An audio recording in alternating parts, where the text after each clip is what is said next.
अस्सलाम वालेकुम। सबसे पहले आप सबको मेरा सलाम बहुत ज़्यादा अल्लाह ताला आपको खुश रखे, आबाद रखे, दुआओं में मुझे याद रखें। आज मैंने आपको एक बात बतानी थी जिस वजह से मुझे कल 2-3 मैसेज भी आए कि आप यूट्यूब का क्यों कहती हैं। यूट्यूब का इसलिए कहती है कि मैंने उन बच्चों के लिए कुछ सोचा हुआ था और वो मैं आपको एंड पे बताती हूँ। पहले उन बच्चों की मैं आपको थोड़ी सी तफसील बताने लगी थी। वो इसलिए बताने लगी हूँ कि उन्होंने ज़िंदगी में बहुत सारे दुख देखे। जब से वो पैदा हुए तब से वो बस अल्लाह के मोजज़े थे। मोजज़े जिनको कहते हैं ना, वो चीज़ थी उनके साथ। सबसे पहले जिस दिन हमें उनका पता चला था, उनका नहीं मतलब उसका पता चला था, एक का पता चला था और मैं डॉक्टर के पास गई। उन्होंने अल्ट्रासाउंड किया, उन्होंने देखा कि और उन्होंने मुझे कहा कि बेबी तो नहीं है, मतलब ये आप रिमूव करवाएं। तो फ़ौरन हम एक जगह और चले गए, वहाँ पे अल्ट्रासाउंड करवाया। वहाँ पे भी उन्होंने हमें यही कहा।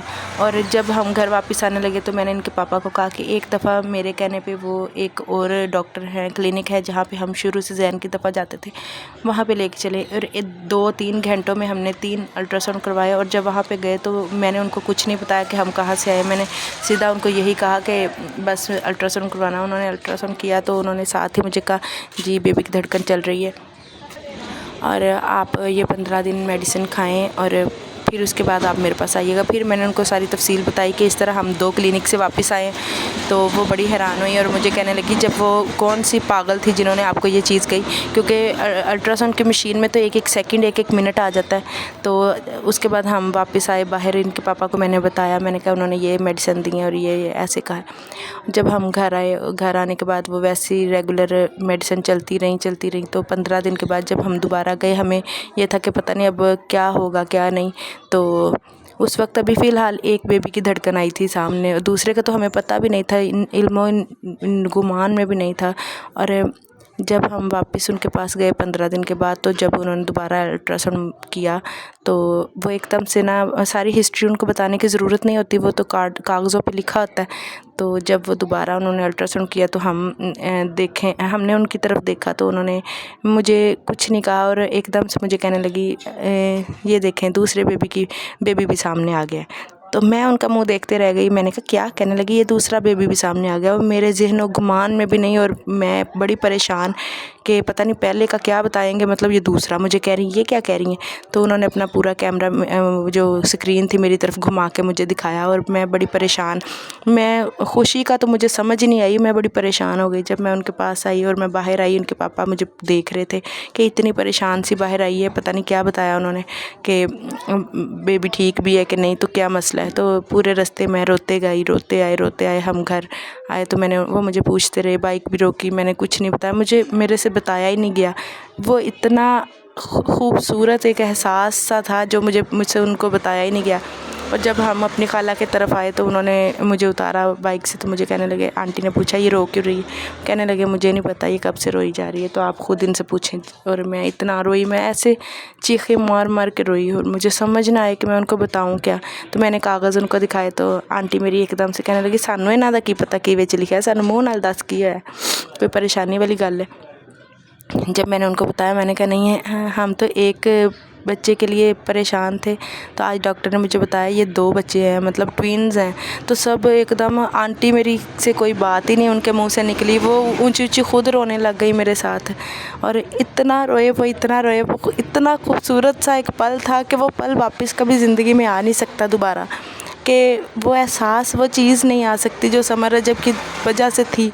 और बड़ा उस दिन हम इतना, वो सारे खुशी के आंसू थे कि और मेरे दिल में सारे रास्ते एक ही बात कि अल्लाह तू बड़ा मेहरबान है। रब बहुत ज़्यादा, रब बंदे पे मेहरबान होता है कि बंदे को ये बताने का मकसद ये है। तो जब जैसे तैसे वो टाइम गुज़र गया, और टाइम इतना मुश्किल गुज़रा, इतना मुश्किल कि मैंने आज तक अपने इर्द गिर्द की फैमिलीज़ में इधर उधर की औरतों को देखा है, लेकिन मैंने इतना मुश्किल वक्त किसी पे नहीं देखा जो मुझ पे वो गुज़रा। क्योंकि मैंने जब भी डॉक्टर के पास जाना, मुझे उन्होंने कहना कि एक बच्चे की वजह से तबीयत तो आवाज़ार होती है, लेकिन आप ये सोचें आपकी 2 बच्चों की वजह से हो रही है। और इतनी हो रही है कि मेरे पास रात को डस्टबिन में दोबारा से धो के रखनी। मैंने जहाँ भी जाना मेरे हाथ में शापर होना। मुझे नोज़िया की बीमारी हो गई थी और वो नोज़िया सिर्फ़ उन दिनों का ही होता है और बाद में ठीक हो जाता है। और यानी बार बार थूक आना, हर बात पे थूक आना। मैं किसी के पास भी नहीं बैठती थी। मेरा इतना वक्त मुश्किल गुजरा, जैसे तैसे टाइम गुजर गया। और एक दिन तबीयत ख़राब हुई, फ़ौरन हॉस्पिटल जाना पड़ा। 2 हॉस्पिटल वालों ने मुझे जवाब दे दिया। मतलब जिन्ना में भी उनके पास उस टाइम में रात के 2 बजे थे, डॉक्टर अवेलेबल नहीं थी जो ऑपरेशन करती। तो उसके बाद उससे पहले जब कुछ मंथ रह गए थे तो मैंने एक दिन क्लिनिक किसी और पे हम गए, क्योंकि वो वाली हमारी डॉक्टर जो थी वो कहीं गई हुई थी। मैंने वहाँ से अल्ट्रासाउंड करवाया चेकअप के लिए। तो मैंने डरते डरते उनसे पूछा, मेरे दिल में आई, मैंने कहा मैं पूछूं। मैंने डरते डरते मैंने कहा आंटी आप मुझे बताएंगी कि क्या है। तो वो बड़ी, मुझे उनसे डर भी लगे। वो है ज़रा मजहबी किस्म की ज़्यादा थी। तो मैंने कहा पता नहीं क्या कहेंगी कि आप क्यों पूछ रही। उन्होंने मुझे एकदम से अल्ट्रासाउंड करते करते कहा एक ते मुंडा है। उनके अल्फाज ऐसे थे, एक ते मुंडा है ते एलो दूजा भी मुंडा है। ओहो, वो उन्होंने मुझे ऐसे बताया तो अभी वो एहसास मुझे दोबारा से याद आ रहा है कि, और बात मुश्किल हो रही है करनी कि, और मुझे समझ ही नहीं आई कि मैं उनको क्या जवाब दूँ। और दूसरा लम्हा वो था जब मैं ऊंची ऊंची रोई बाहर आके इसके पापा के आगे। और फिर वो परेशान हो गए कि अब पता नहीं क्या मसला है। और उसके कुछ 1 आध महीने के बाद हमें ये भी बताया गया कि समर के अंदर एक गुर्दा नहीं बना। तो डॉक्टर ने कहा उसका मसला नहीं होता, कोई मसला नहीं, बच्चा ठीक है। और इसके पापा को मैंने कुछ नहीं बताया। वो मुझे पूछते रह गए कि क्या हुआ, गुजर जा। और जब घर आए तो मैंने कहा कि एक बात बतानी थी, अल्लाह ताला ने आपको 2 बेटियां देनी है। तो उनकी आंखों में एकदम आंसू आ गए, मायूसी नहीं थी। और शुक्र अल्लाह का किया कि अल्लाह ताला जो भी है सेहत तंदुरुस्ती वाला देना। बेटियां घर की रहमत होती हैं। तो और जाहिल जो लोग होते हैं वो बेटियों पे तबसरा करते हैं, और वो भी 2-2। तो मैंने जानबूझ के उनको बताया नहीं। और कुछ दिनों के बाद मैंने बताया, मैंने कहा मैंने देखूँ रिएक्शन क्या है। तो वो वक्त जो था वो बहुत मुश्किल वक्त। और उसके बाद जब वो जिस दिन मुझे हॉस्पिटल लेके गए, 2 हॉस्पिटल से मुझे जवाब हुआ, क्योंकि टाइम ऐसा था डॉक्टर अवेलेबल नहीं थी। और फ़ौरन मुझे लाहौर के नवाज़ शरीफ के हॉस्पिटल, इत्तफ़ाक़ हॉस्पिटल में ले जाना पड़ा। और वो इतना महंगा था कि एक रात में हमारा 3 लाख रुपया लगा। और हमारा क्या, मुझे समझ नहीं आई। और जब वो ऑपरेशन के साथ ये पैदा हुए, और मैं कभी कभी हैरान होती हूँ कि इतने अच्छे हॉस्पिटल में कोताही कैसे हो सकती है। डॉक्टर ने हमें बताया नहीं, अगर नहीं रोए थे उनको रुलाती उनको, जैसे क्योंकि जैसा वो हॉस्पिटल है वहाँ पे तो ऐसे केस होने ही नहीं चाहिए। और ये भी नहीं मुझे पता कि वो रोए थे नहीं रोए थे। अभी तक मैं ही अंदाज़े लगाती हूँ कि शायद वो रोए नहीं थे, शायद वो क्या उनके साथ हुआ क्या था। तो अभी तक, और जिस दिन वो पैदा हुए उनकी खुशी इतनी थी कि ऑपरेशन के बाद नर्सरी में उनको रखा। और नर्सरी में सिर्फ वो 1 दिन रहे, क्योंकि माशाल्लाह एक्टिव थे, ठीक थे, कोई मसला ही नहीं था। और यहाँ तक कि मुझे उन्होंने कहा कि आपने शाम तक उठना है। और वो 2 घंटे के बाद उन्होंने मुझे कहा इनको हल्का सा आप बिठाएं। तो जब कोई पास नहीं था मैं खुद ही उठ के बाहर चली गई। मुझे इतनी खुशी थी उनको देखने की कि मैं जल्दी से देखूं वो गंदे से चूहे से छोटे छोटे कैसे हैं। और मेरी आंटी जल्दी से मेरे पास आई कि तुम चल क्यों रही हो। मैंने कहा नहीं मुझे कुछ नहीं हुआ, मैं ठीक हूँ, मुझे क्या हुआ। माँ एक अपनी सारी तकलीफ़ भूल जाती है औलाद को देख के। लेकिन वो वक्त ऐसा था कि अभी मुझे दोबारा से याद आ रहा है। मैं साथ वाले कमरे में नर्सरी में मैंने बाहर से नॉक किया, नर्स आई, उन्होंने मुझे कहा जी कौन। मैंने कहा इस तरह जो अभी थोड़ी देर पहले बच्चे पैदा हुए वो दिखाए मुझे। और अजानों का टाइम था जब वो ये पैदा हुए, सुबह फजर का टाइम। और वो उन्होंने मुझे जब दिखाया, उन्होंने हाथ नहीं लगाने दिया, और शीशे के अंदर थे। और मेरी आँख से आंसू आ गए। मैंने उनको कहा मुझे हाथ लगाने दें। उन्होंने हल्का सा शीशा खोला, मैंने उनके सर को हाथ लगाया और दिली सुकून हुआ, सारी तकलीफ़ें मैं भूल गई। मुख्तसर ये है कि जब 3 माह के हुए रजब को निमोनिया हो गया इसी हॉस्पिटल में। वो फिर 10 दिन एडमिट रहा, नंगा बिल्कुल, छोटा सा था। समर को घर पे निमोनिया हो गया, मैंने उधर से उसको आना, घर आके उसको लेके जाना क्लिनिक पे, क्योंकि अफोर्ड नहीं कर सकते थे हम के दोनों को हम वहाँ पे रखें। आके उसको इंजेक्शन लगवाना, फिर मैंने रजब के वापस जाना, फिर वहाँ से रात को फिर मैंने वापस आना, घर से समर को लेना, डॉक्टर के पास लेके जाना, फिर उसको दोबारा से शाम वाला इंजेक्शन लगवाना, फिर मैंने वहाँ से फिर उसको रजब के पास जाना। और मैंने ये ड्यूटी किसी पे मुसल्लत नहीं की, मैं खुद आती थी, खुद करती थी, मुझे महसूस ही नहीं कभी थकन होती थी। और वहाँ पे मेरा रहना मजबूरी था, क्योंकि रजब के पास किसी और को ठहरने नहीं देते थे, और मैं भी पास नहीं थी, सिर्फ मुझे आवाज़ देते थे कोई काम होता था।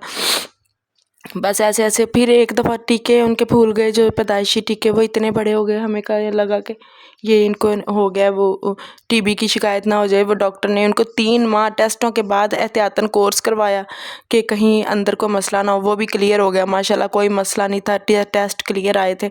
उसके बाद जब 2 साल तक ये बिल्कुल ठीक हंसते खेलते, सारी वीडियोज़ मेरे पास हैं, और अब तक समझ नहीं आई कि इनको हुआ क्या।